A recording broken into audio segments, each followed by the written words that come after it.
Natin ang Toyota hybrid system. Napapakita natin yung actual.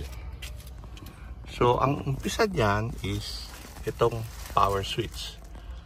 When you turn on the power switch, it will turn on the battery. If you notice, itong baterya ng hybrid maliit lang, nasa likod. Kasi ang purpose lang nito is para sa ilaw, sa ECU, and sa power door. The ECU will then send signal to the relay in order for the relay turn on the battery at the back. The orange cable are high voltage, so don't mess around with this one. When you're fixing your car, make sure that you don't touch this orange cable because this is the high voltage cable. Yan, disengage muna namin yung baterya kasi bubuksan namin yung bibidyohan ko lang yung hybrid battery. So nagpatulong ako dito, binubuksan namin yung likod sa rear seat, sa ilalim ng rear seat nandun yung hybrid battery para makita natin kung ano yung hybrid battery.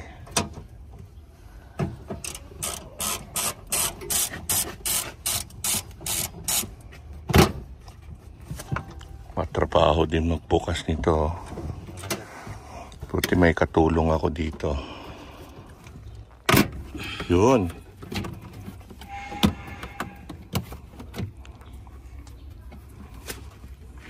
Meron pa isang clip.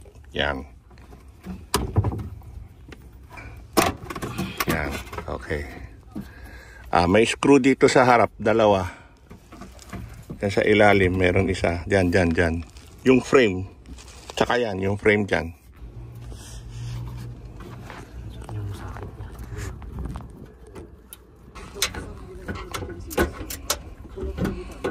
Ito yung vlog ko na marami akong katulong. Isa sa pinakamahirap gawin dahil matrabaho yung pagbukas ng battery. Yan, tanggalin na natin yan. Yan, reveal. So ito na yung hybrid battery. If you notice, yan, meron siyang fan dyan para cooler dun sa battery. Yan. Tapos ito na yung battery system. Mahirap buksan to. Ngayon lang natin nabuksan to, kaya mas matagal yung video natin dito para makita nyo lang. Yan, oh. And then yung power, and also meron din siya dyan. It's complicated. Hindi pa rin ako masyadong sanay dito. So, gusto ko lang i-share yung knowledge ko about hybrid system para maintindihan natin kung ano yung Toyota hybrid system. So, this is also another function of this one. It is the inverter, no? DC-DC converter, and this is also the inverter. Yung DC, ang voltahe ng battery natin is DC eh. So ito, kino-convert niya ng AC. Pagkatapos niya ma-convert sa AC, pinapadala na signal dito sa baba. Itong nasa baba, andito yung MG1, motor generator 1, and nandito sa kabilang side, yung motor generator 2. Susubukan kong tumingin kung may naka-lift na sasakyan dyan at para makuha ko yung video nitong engine. So what happened here is the power from the hybrid is converted to AC, and the MG1 is responsible for turning on the ICE, or the internal combustion engine. That's why when you start at first, the engine is still quiet because it is the AC motor that is operating the car. Once you accelerate, the ICE will kick in. And when the ICE kick in, the MG motor 2 is the one running. There is a powertrain.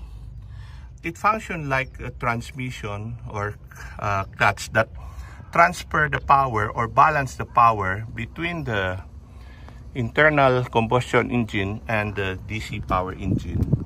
And this is the one that drives the front wheel. Papasok na tayo kung masilip natin o may makuha pa tayong video. Yan.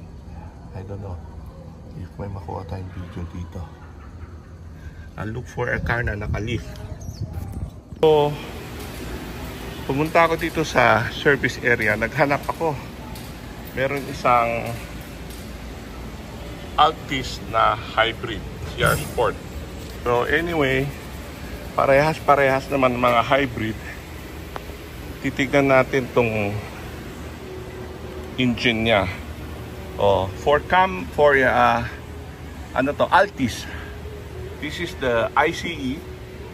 This is the power converter unit. And below is the it cannot be seen. I thought makikita ko. Pakilift, subukan ko lang tignan kung makita yung MG1 tsaka MG2. I-lifter natin.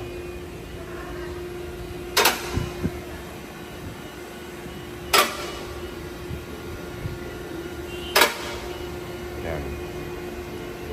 Saan na nila ilaw. So,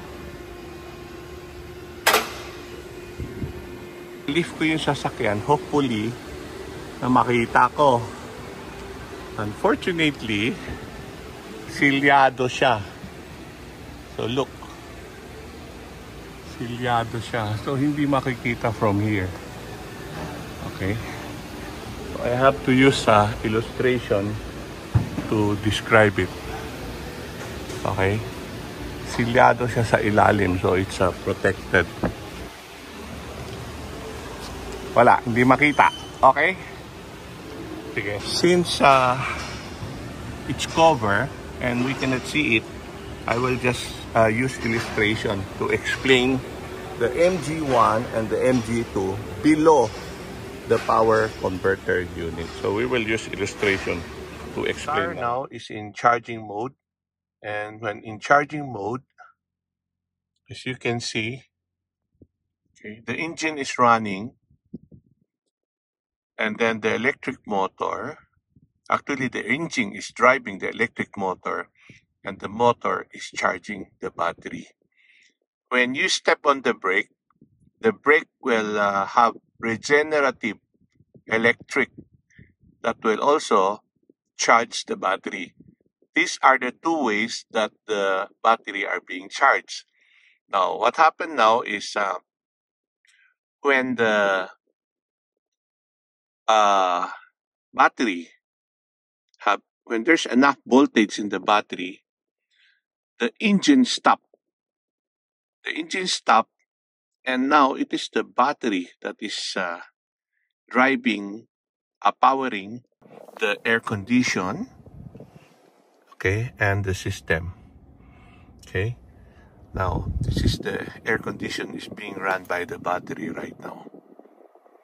By the hybrid battery.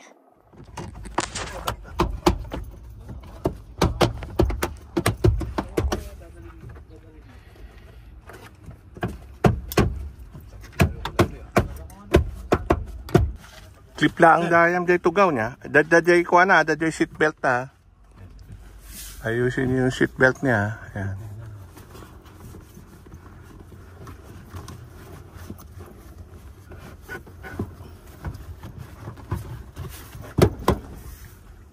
Okay, done. Ito na, naibalik na natin sa original. So there you have it. This is the Toyota hybrid system, the THS. And I hope this video can give you a better idea on the Toyota hybrid system. I'm sorry, I tried to look for another car, but it seems that this engine, it's covered, no? The electric motor are protected. So, this is all I can give you. I tried to look for another car that is lifted, but still it's covered. There you have it. This is the Toyota hybrid system. Thank you for watching, and please subscribe.